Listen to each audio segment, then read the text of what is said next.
Boa noite a todos, meus irmãos. Vamos dar início, aos estudos da Fraternidade Espírita Jesus Amigo. Meu nome é Kênia, tá? Nós estamos aqui pela Fraternidade Espírita Jesus Amigo. Um prazer estar aqui com vocês. Antes de fazer a prece inicial, eu vou passar os recados que a casa nos pede. O primeiro recado é para poder avisar sobre as lives, que são de segunda a segunda, às 9 horas da manhã, com o livro Fonte Viva. Todos os dias tem a sequência do estudo do livro Fonte Viva, às 9 horas, tá? É um estudo curto para começarmos o nosso dia aí conectados com o Evangelho do Cristo.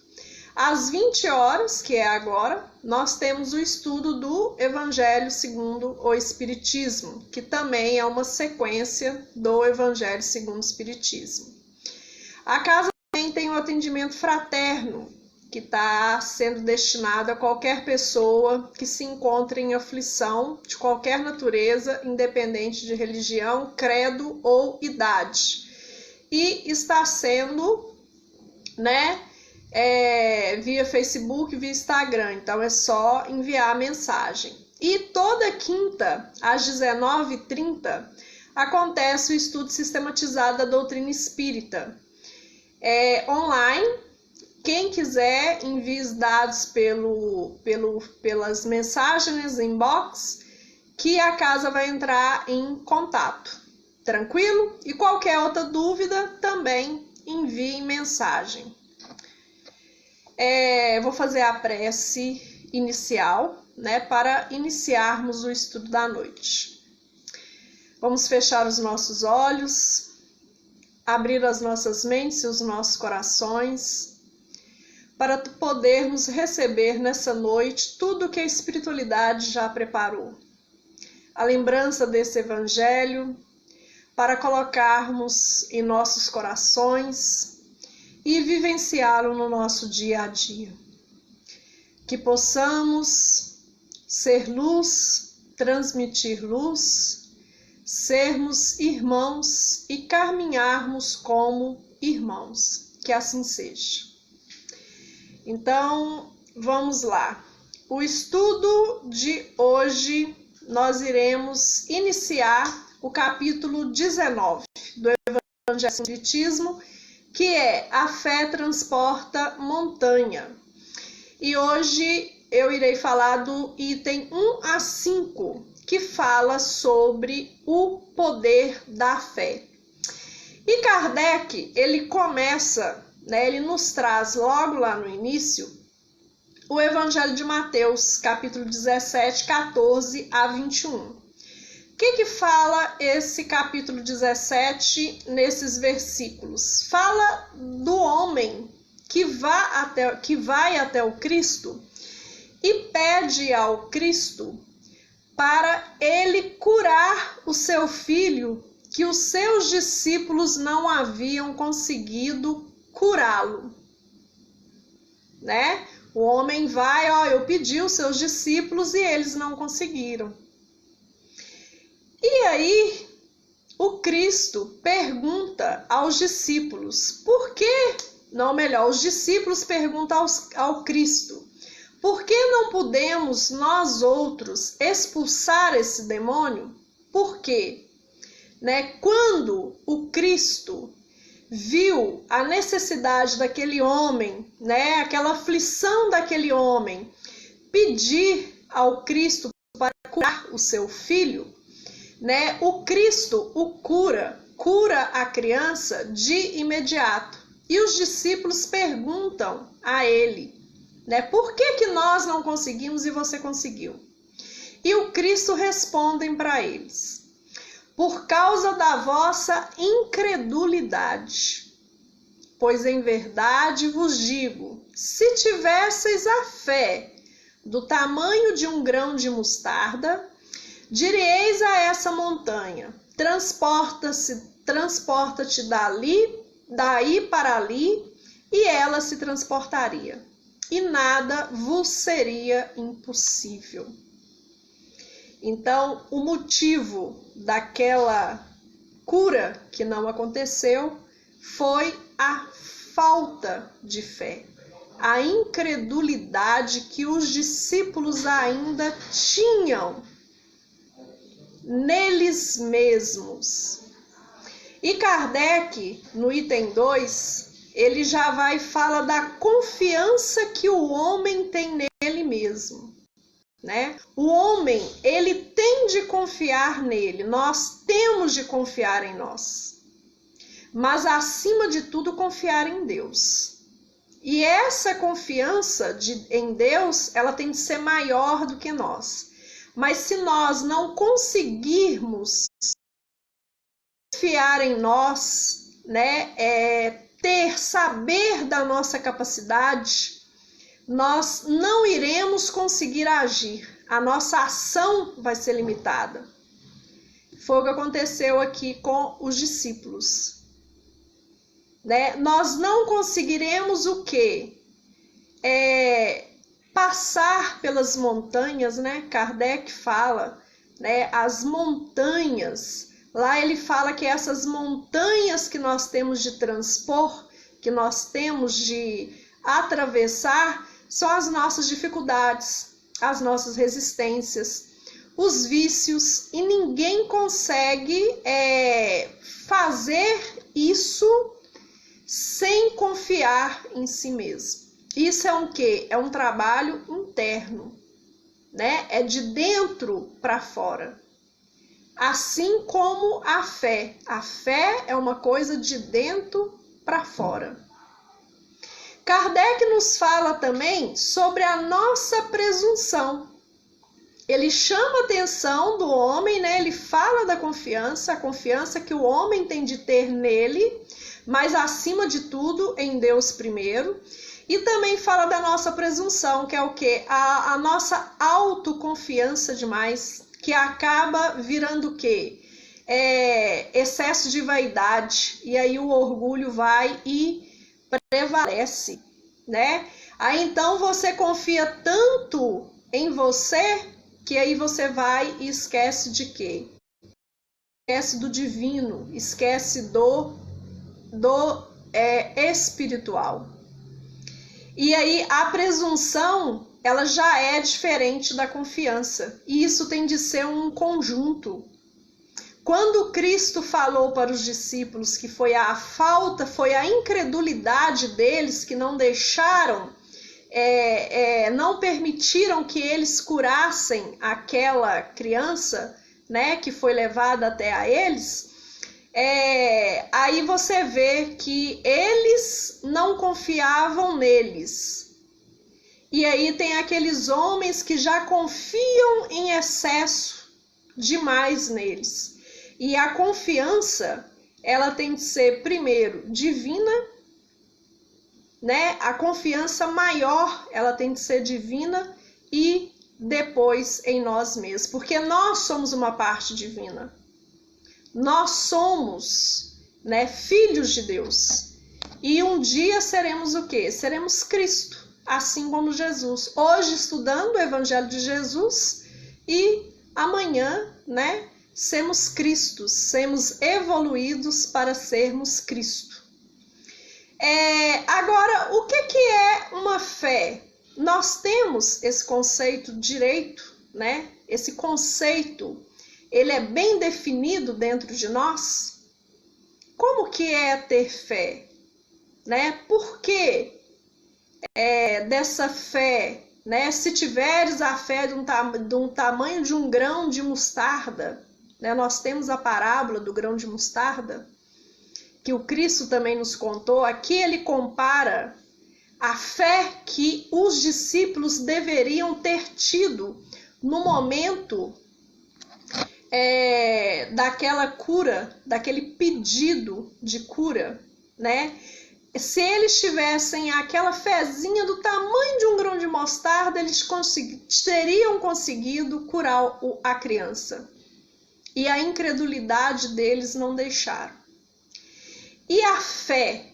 O que é fé? No livro Evangelho segundo o Espiritismo, nesse item, ele conceita a fé. Mas antes de eu falar do conceito da fé do livro do Evangelho segundo o Espiritismo, eu trouxe a pergunta 354 do livro O Consolador, pelo Espírito Emmanuel, psicografia do Chico Xavier. Nos diz assim, a pergunta é: poder-se-á definir o que é ter fé? E aí responde: ter fé é guardar no coração a luminosa certeza em Deus, certeza que ultrapassou o âmbito da crença religiosa, fazendo o coração repousar numa energia constante de realização divina da personalidade. Então, Emmanuel nos fala aqui, que a fé, né, essa fé que nós procuramos, essa fé verdadeira, ela ultrapassa uma crença religiosa. Não é uma religião. Uma religião não vai nos ensinar a ter fé. Ela pode nos dar o caminho. Ela pode nos facilitar um entendimento. Mas a fé, ela tem de nascer. Ela é uma coisa de dentro para fora. É algo divino. E nós somos divinos. Nós temos de quê? Trabalhar isso para podermos ampliar o poder da nossa fé. E ultrapassar a crença religiosa é totalmente Deus. É estarmos conectados totalmente com Deus. Ele fala, né? Guardar no coração a luminosa certeza em Deus. Tudo é Deus, né? Não é se, não é ter incredulidade como os discípulos tiveram, Mateus, que Kardec inicia, né, esse capítulo. E no Evangelho segundo o Espiritismo, no item 3, Kardec nos fala sobre o que é ter fé, o que entende-se de fé. Ele nos diz o seguinte: noutra acepção, entende-se como fé a confiança que se tem na realização de uma coisa, a certeza de atingir um determinado fim. Outro conceito que ele nos traz. Mas lá no início, ele deixa claro, né? Ele fala da confiança do homem, fala das montanhas que nós temos de transpor, que nós temos de atravessar, e conceitua fé. Então não é só acreditar, tem um trabalho todo por trás disso. Nós temos atos a realizar, nós temos o quê? Ação a fazer, né? A fé, ela não é inerte, nada. O próprio Evangelho, ele é ação, ele não é uma coisa inerte. O Cristo, o tempo todo, ele teve ação. E Kardec, ele nos fala sobre a fé robusta, a fé vacilante e a fé sincera e verdadeira. Ele começa a nos falar o que são essas fés, né? A fé robusta, né? Ela nos dá a possibilidade de vencer obstáculos. Ela nos dá perseverança, nos dá energia. Ela nos impulsiona, né, a falar, não, eu quero, eu vou conseguir, eu vou vencer. Essa é a fé robusta. A fé vacilante, ela já é ao contrário. Você confia, você acredita, mas se acontece algo, você vai e volta atrás, né? Ela não acredita na capacidade, ela não acredita que você vai conseguir encontrar, né, vencer aquilo que você propôs, né, os obstáculos, a sua meta. E a fé sincera, verdadeira, é aquela que é a fé calma, paciente, ela sabe esperar, ela se apoia na inteligência e na compreensão das coisas. E ela sabe que vai se chegar àquele objetivo. O tema da noite é o poder da fé, o entendimento dessa fé. Não é só falar da fé, é o poder, como que nós conseguimos alcançar isso.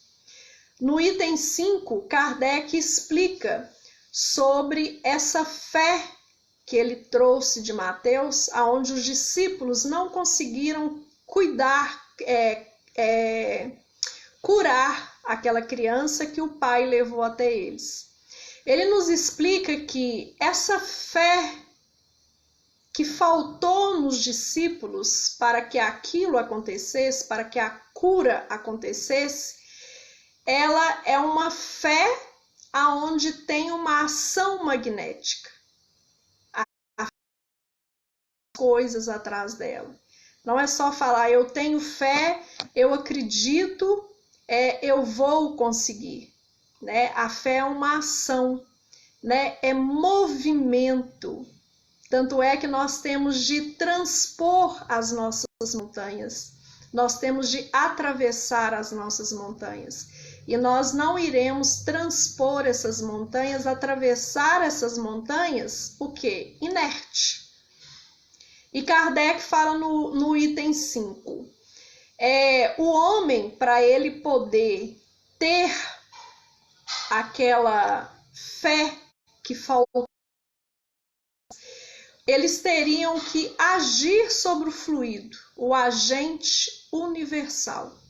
Aí só assim eles conseguiriam curar. Ele nos fala assim, eis porque aquele que alia a um grande poder fluídico normal, uma fé ardente pode operar unicamente pela sua vontade dirigida ao bem. Então, não tem nada demais nos discípulos se eles tivessem curado aquele rapaz, aquele menino, né? Seria o quê? Um conjunto de acontecimentos com a fé deles no divino, em Deus, para que aquilo acontecesse. E Kardec ainda fala que esses prodígios que eram chamados antigamente era totalmente natural. O Cristo, né, ele agia sobre o fluido, o agente universal, e a sua fé em Deus fazia com que tudo acontecesse. Nós temos um comentário aqui. Grande exemplo de fé é quando Jesus caminha sobre as águas. Ele diz a Pedro que estava no barco, vem. E Pedro caminha sobre as águas até quando ele tem fé. Quando duvida, ele começa a afundar. Aqui está na Fraternidade Espírita Jesus Amigo, né? Eu trouxe esse exemplo aqui para nós lembrarmos ele.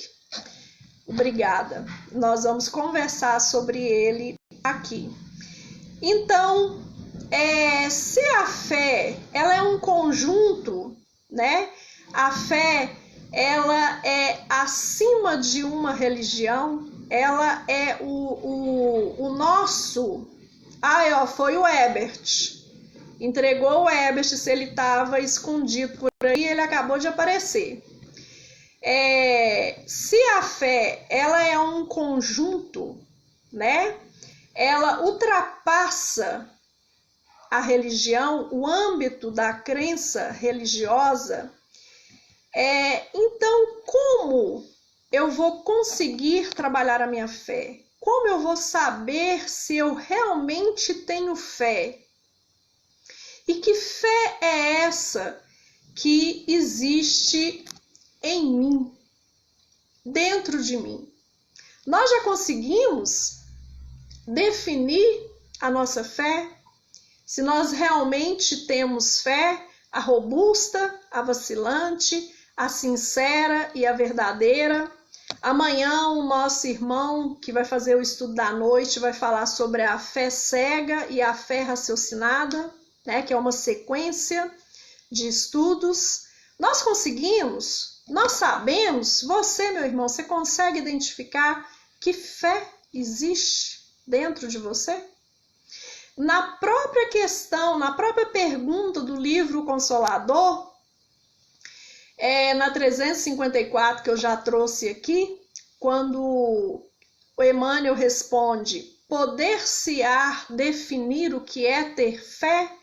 Na sequência dessa resposta, Emmanuel nos fala: conseguir a fé é alcançar a possibilidade de não mais dizer eu creio, mas afirmar eu sei, com todos os valores da razão tocados pela luz do sentimento. Isso é conseguir ter fé. No dia que nós pararmos de falar eu creio, mas dizer eu sei, e dizer, né, e nós agirmos para isso acontecer, aí nós teremos uma fé concreta dentro de nós.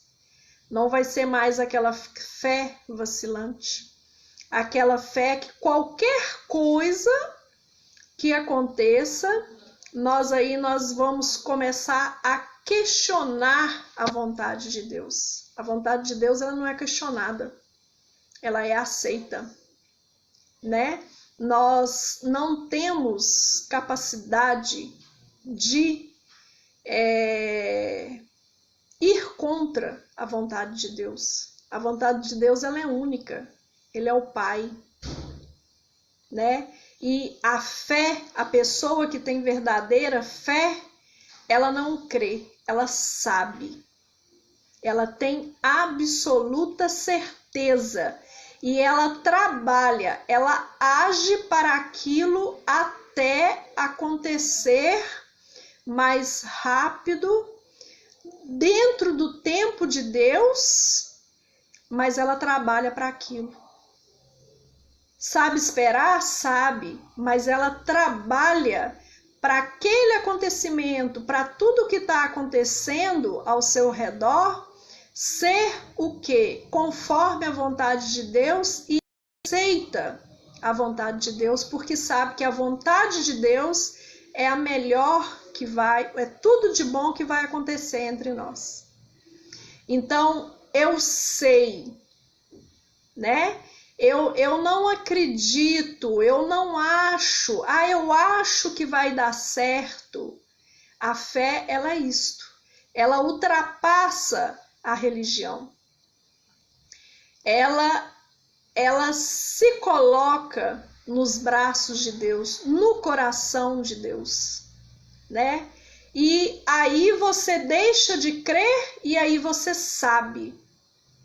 Você tem o quê? Certeza. Hoje nós estamos em um momento onde a nossa fé está sendo testada, né? Se nós temos verdadeira fé, nós não iremos agir com egoísmo, com orgulho. Nós saberemos ter atitudes que irão deixar, né, o nosso ambiente, o nosso dia,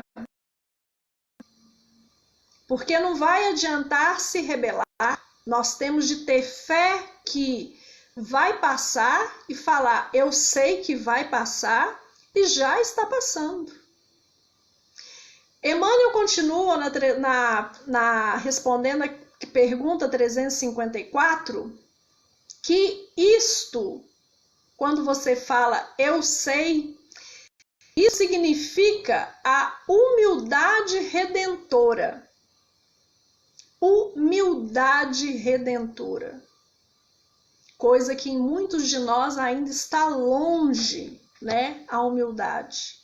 Ele fala assim, significa a humildade redentora que edifica no íntimo do espírito a disposição sincera do discípulo relativamente ao faça-se no escravo a vontade do Senhor.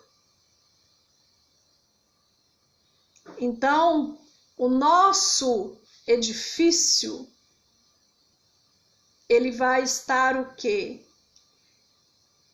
Com bases fortes, quando nós nos entregarmos a Deus.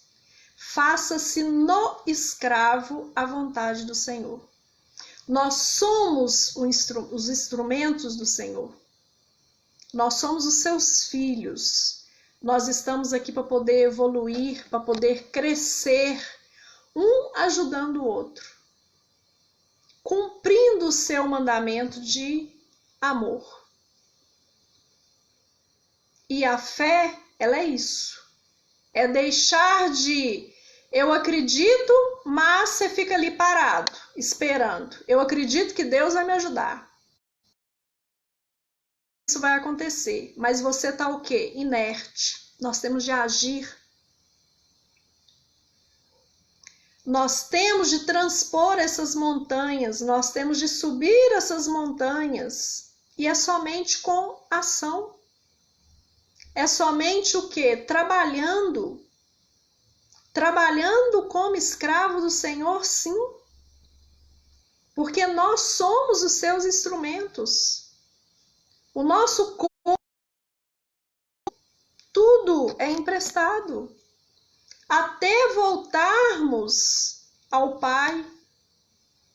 Até termos a certeza absoluta que somos espíritos imortais, porque nós esquecemos disso. E aí a fé vacilante, a fé robusta, a fé cega nos toma conta. E aí nós começamos o quê? Ficar perdidos. E a nossa bússola é o Evangelho. A vivência do Evangelho é a nossa bússola.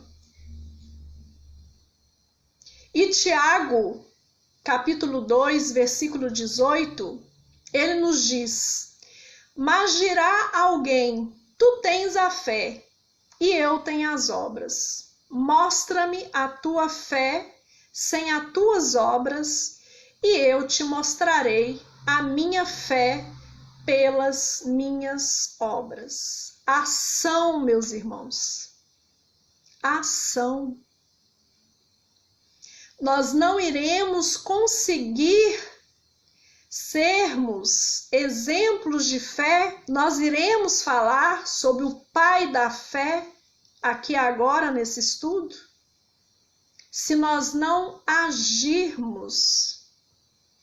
Falar é muito fácil, é muito bonito. Não, eu tenho fé em Deus. Eu tenho fé que isso vai acontecer. Mas se não movimentar, lá no item 5, Evangelho segundo o Espiritismo, né? A fé como uma ação magnética que faltou lá nos discípulos para poder curar aquela criança, para poder curar o filho daquele homem, aí nós não teremos. A nossa fé vai ser o quê? Vacilante. Ela não vai ter uma base. Qualquer coisa vai nos deixar o quê? Inseguros. Então, quando Tiago fala que ele tem as obras e que nas obras dele está a demonstração da fé, quer dizer que ele já deixou de crer e ele já sabia. Então ele agiu, ele se colocou realmente como escravo e trabalhou. Ele se colocou. Chico Xavier, o nosso Chico, o tanto que esse espírito trabalhou por nós, o tanto que ele foi humilhado, né? Foi pisado por pessoas, viveu na simplicidade, na humildade, nos deu todos esses exemplos, nós víamos a fé dele totalmente nas suas obras. Nos livros que ele nos trouxe, né? Usado pela espiritualidade para poder nos trazer essa literatura, e nas suas obras de caridade, ajudando os seus irmãos das cidades, ajudando todos aqueles que vinham até ele. Então, não existe fé sem obra. A fé é uma ação. A fé, ela é ação, né? Nós temos de agir, mostrar a nossa fé através das nossas obras. O Cristo fez isso, dando exemplo, saindo, curando. E aí agora eu trouxe para relembrarmos do Antigo Testamento e do Novo Testamento exemplos de fé. Eu falei sobre o pai da fé, Abraão,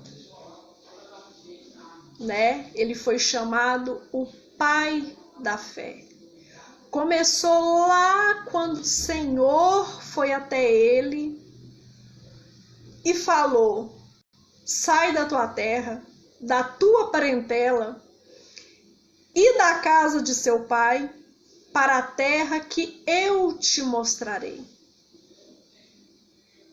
Ele seguiu as palavras do Senhor.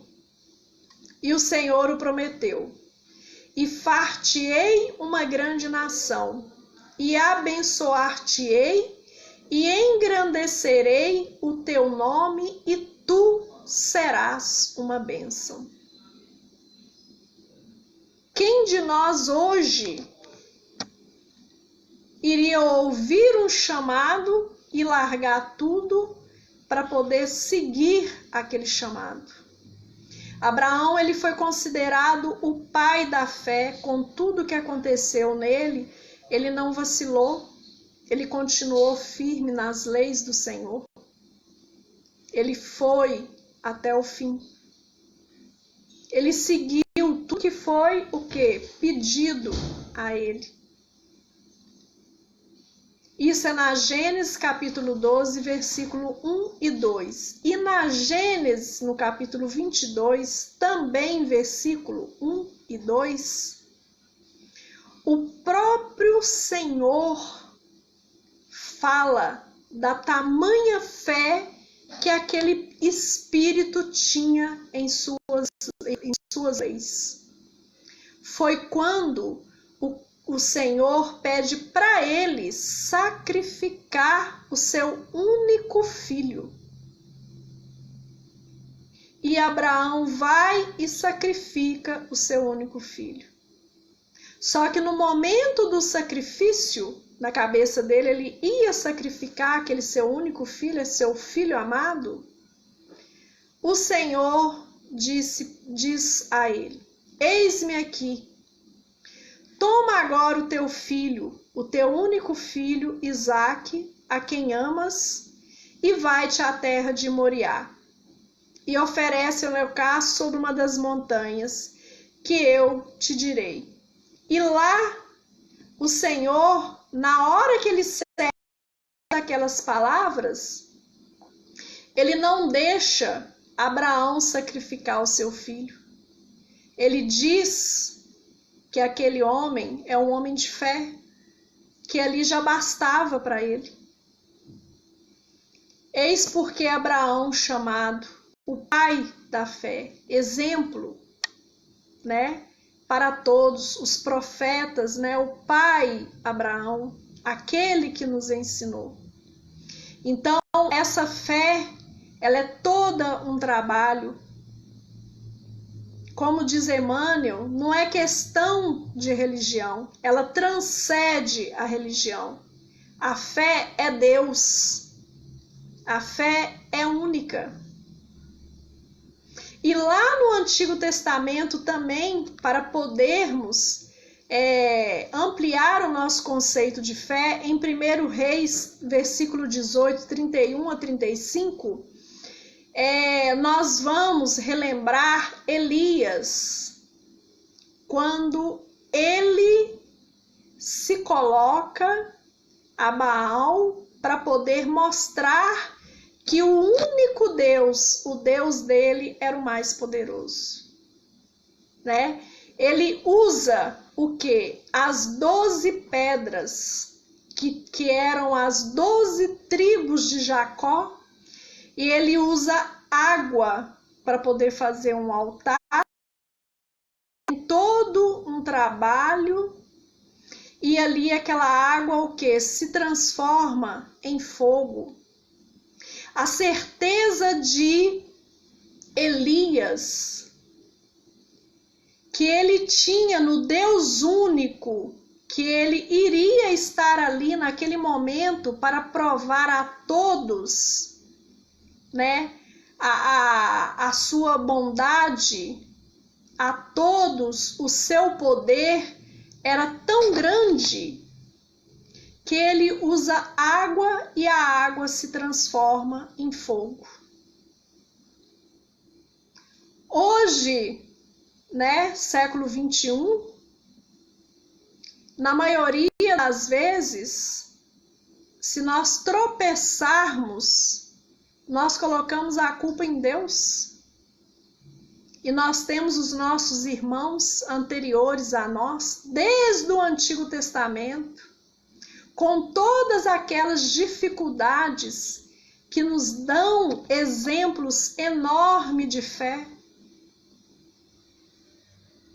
Ela falou assim, não, mas eles fizeram isso porque lá eles já eram espíritos evoluídos.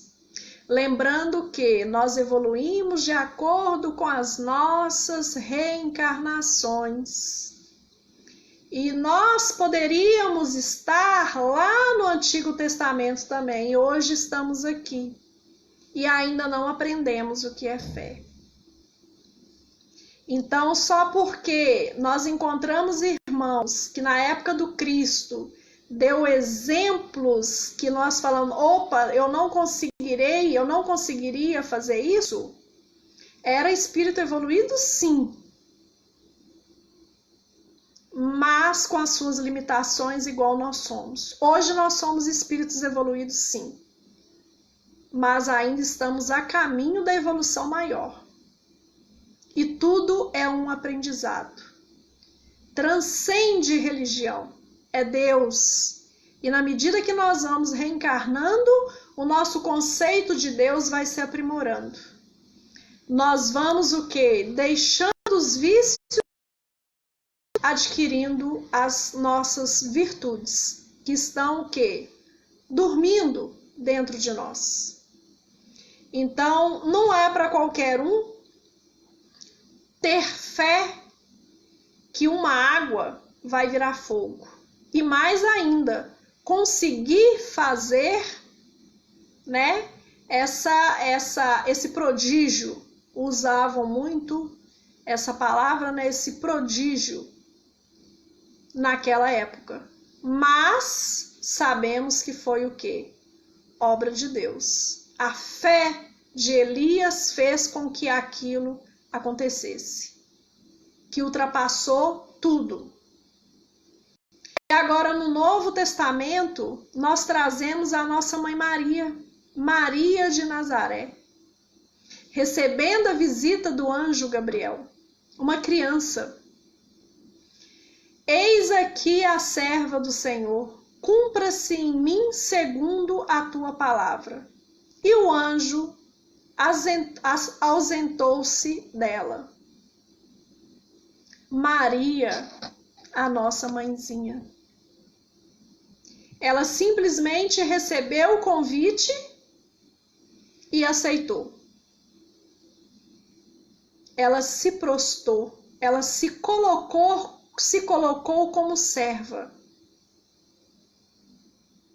E essa é uma fé que nós ainda não conseguimos adquirir. Porque nós reclamamos de fazer caridade, Nós reclamamos de ser amado pelo nosso irmão,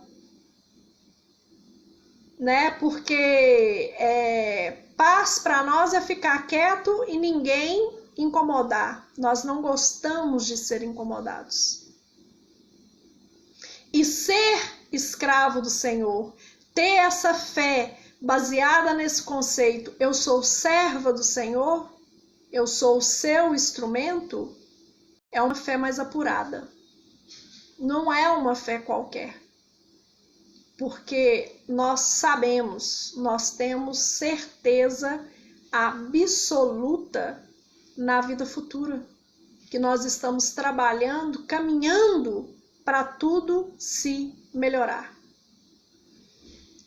E lá em Marcos, capítulo 5, nós vamos falar sobre a mulher hemorrágica. Por que eu trouxe a mulher hemorrágica? Nós vivemos em um mundo material. Nós precisamos do palpável ainda para termos conceitos mais definidos em nós. E Marcos, quando ele nos traz a mulher hemorrágica, né, lá no seu livro de Marcos, nesse capítulo, ele nos fala que era uma grande multidão seguindo Jesus. Eram muitas pessoas. E essa mulher somente ouviu falar de Jesus. E ela foi e falou assim, não, eu só vou tocar nas vestes dele, que eu tenho certeza que eu vou ser curada. Olhem para vocês verem, uma grande multidão, uma mulher doente que ouviu falar de Jesus, de um homem, e ela falou assim, não, eu só quero tocar, se eu conseguir tocar nas vestes dele, eu vou ser curada. E isso aconteceu. E o Cristo, tamanha luminosidade, ele sentiu essa mulher tocar nas suas vestes. Se nós estamos em aglomeração, né, em multidão, toda hora um vai vir tocar em nós. Mas ele sentiu aquela mulher. Ela foi o quê? Ela foi única. Ela teve ali um processo aonde ela trabalhou a sua fé, né? Ela se moveu, ela colocou tudo aquilo de conhecimento divino que ela tinha dentro dela e foi àquele local. E o Cristo fala, eu quero saber quem que me tocou. E os apóstolos ficam intrigados com aquilo, né?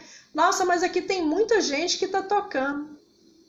Mas ele sentiu aquela mulher. A ação magnética dela foi maior. Ela o quê? Ela se transcendeu, né? Ela se colocou, né, com mais intimidade com Deus naquele momento. Ela foi ali uma filha tocando no seu irmão. E o Cristo fala com ela, filha, a tua fé te salvou.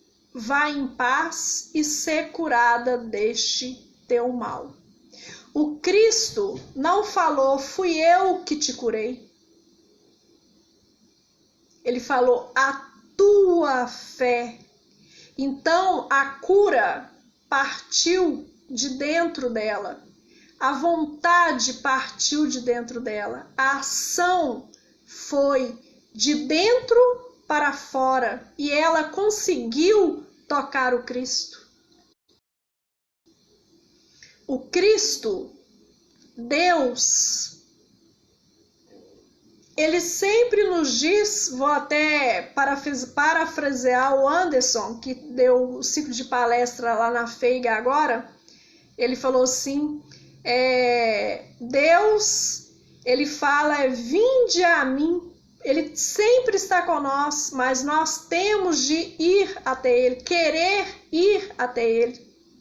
Essa mulher foi até Deus, foi até o Cristo, e ela conseguiu aquilo que ela queria através do seu interior, através do quê?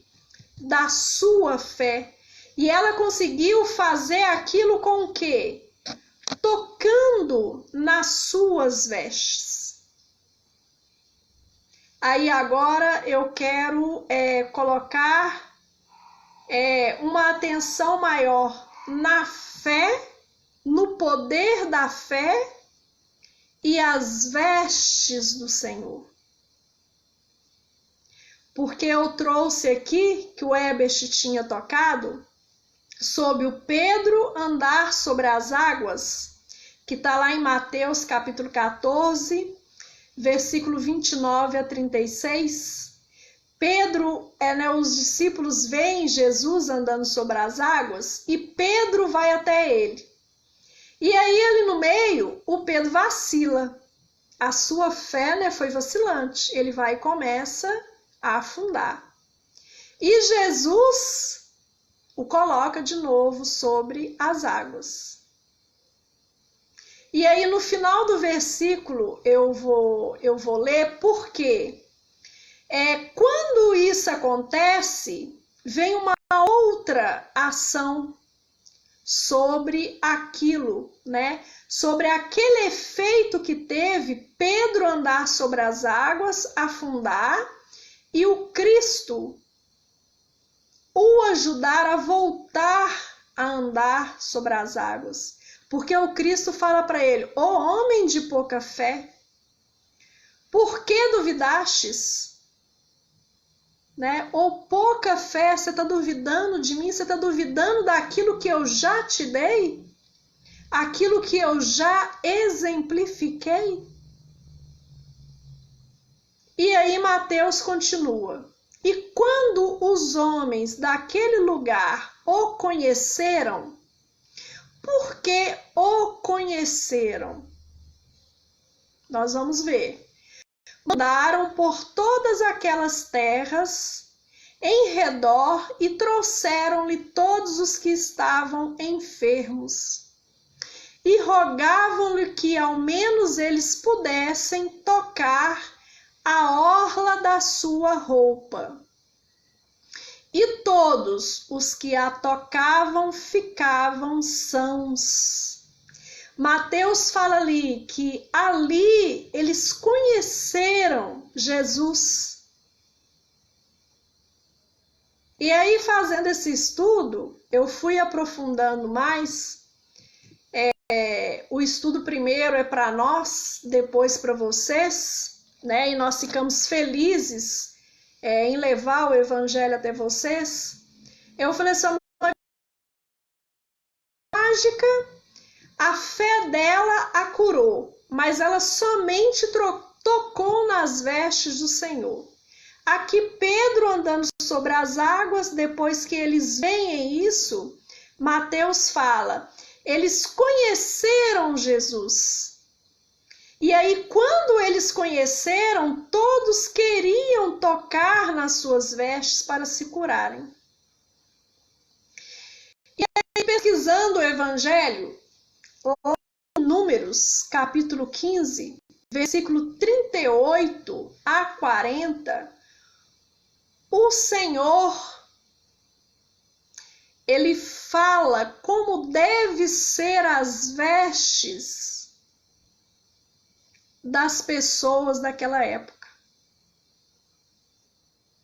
Aí Deus fala o seguinte: fala aos homens de Israel e diz-lhes que nas bordas das tuas vestes façam franjas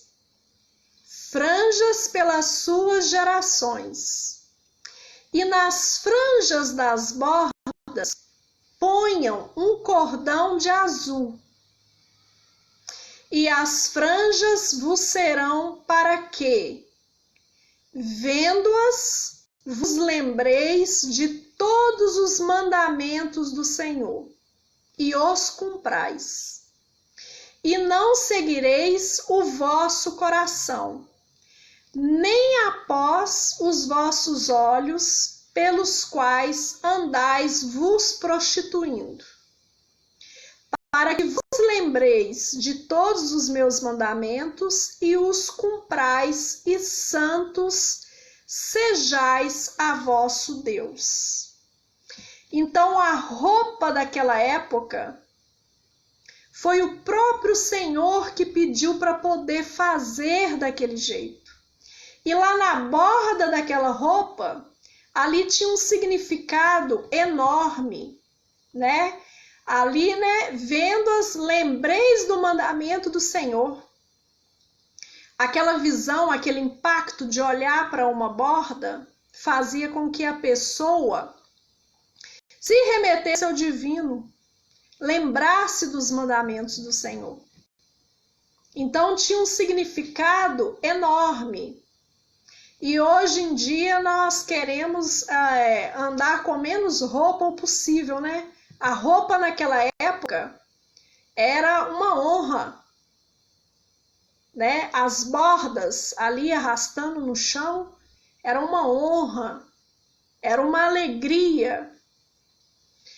E lá em Malaquias, no capítulo 4, versículo 2, Malaquias nos diz: para vós, os que temeis o meu nome, nascerá o sol da justiça, e cura trará nas suas asas. E saireis e saltareis como bezerros das estrebarias. Então Malaquias nos diz que aquele homem, né, que vai curar através das suas bordas, ele é o sol da justiça. Então, quando Mateus, contando Pedro andando sobre as águas, e ali ele sai de pouca fé, né? Eles veem aquele homem com aquelas bordas, né? Porque Pedro é ajudado pelo Cristo. Eles falam, aquele dali é o Filho do Homem. Então, realmente, daquele lugar o conheceram, eles viram que ele era Jesus, né? O Filho do Homem. E a fé neles aumentaram. E diante do que já foi aprendido na Torá, o Antigo Testamento, aqui em Números e Malaquias, né? Aquela fé que eles tinham naquele ensinamento os faziam curar. Por isso Cristo falou para a mulher hemorrágica: a tua fé te salvou. Ela conhecia a lei, ela sabia da lei, né? A lei divina grita dentro de nós, nós precisamos deixá-la sair para fora. Então, esse é o motivo de ter essa fé em tocar nas bordas de Jesus para ser curado. E hoje em dia nós não estamos tendo fé nem em remédio, né? Nós duvidamos até do remédio para nos curar. Nós entramos no consultório médico falando assim, será que esse médico presta? E ali mesmo já começa aquela energia negativa, aquela falta de fé, que ali já nos coloca com a vibração baixa, nos coloca para baixo. Agora, naquela época, esse mandamento, o mandamento de Deus, esse poder estava na orla das roupas. Onde está esse poder que vai nos fazer ter uma melhor base, uma base mais firme nessa fé que nós precisamos ter. Aonde que está isso dentro de nós? Né? Nós aqui, eu trouxe aqui exemplos de fé, e aqui para finalizar, meu tempo já está acabando, eu foquei na fé que as pessoas tinham nas vestes do Cristo, que era algo sublime naquela época, desde o Antigo Testamento, né?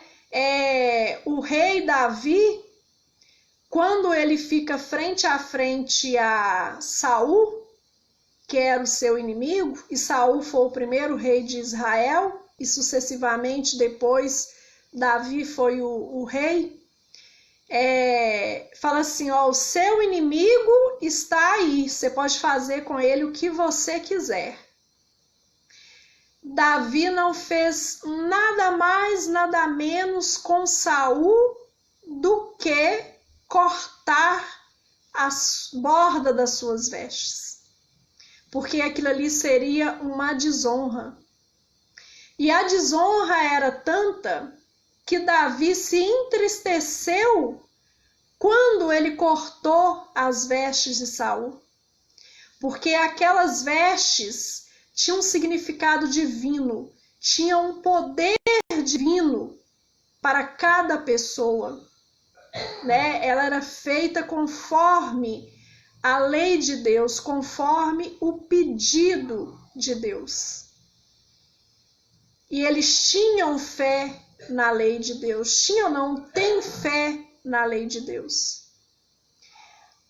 Qual é a nossa borda hoje que nos coloca firmes, que nos coloca de pé para termos a ação, para termos essa fé que existe em nós, mas nós ainda não conseguimos conceituar? O que nos é tirado de nós que nos faz vacilante? O que nós precisamos para nos tornarmos filhos de Deus, confiantes em Deus, com fé em Deus? A fé que sustenta, a fé verdadeira, a fé, como diz Emmanuel, no livro Consolador, que transcende a religião. É a lei divina que existe dentro de nós, que está na nossa consciência? É a vivência do Evangelho? Estamos aqui agora estudando o Evangelho, e a prova, que é a hora de praticarmos o Evangelho. Então, meus irmãos, esse poder, essa fé que nós temos que demonstrar, que nós temos de nos colocar como servos do Senhor, que nós temos de tocar as orlas das suas vestes, ela tem de ser trabalhada. Ela não é inerte, é ação. A fé, como diz Tiago, ela tem de ter obras. É através das suas obras que eu vou mostrar a minha fé. Nós obramos quando nós transmitimos amor, quando nós praticamos a caridade, quando nós estamos unidos em Cristo. E é somente a fé que permite isso. Mas nós temos de fortificar essa base, fortalecer essa base, nos colocar mais diante do divino, sermos mais irmãos em Cristo, para não vacilarmos. O poder da fé, ele ultrapassa qualquer coisa. O poder da fé está nas nossas obras, na vivência do Evangelho, na prática do amor ao próximo.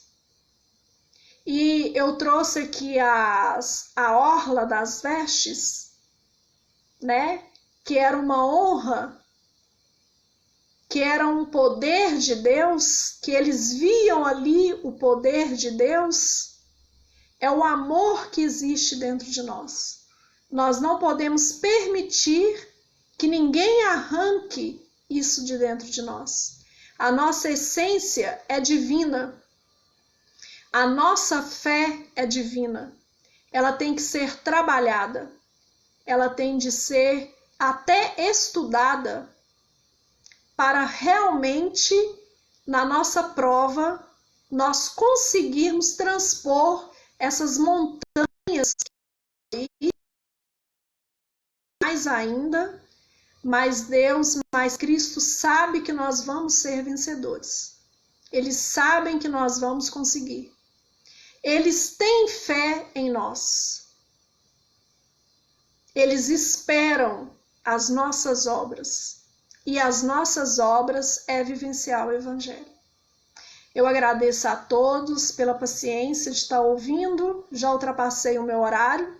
Agradeço à casa pelo convite, né? E que nós realmente possamos sermos unidos em Cristo, fazermos as nossas obras e, através dessas obras, demonstrar a nossa fé em Deus.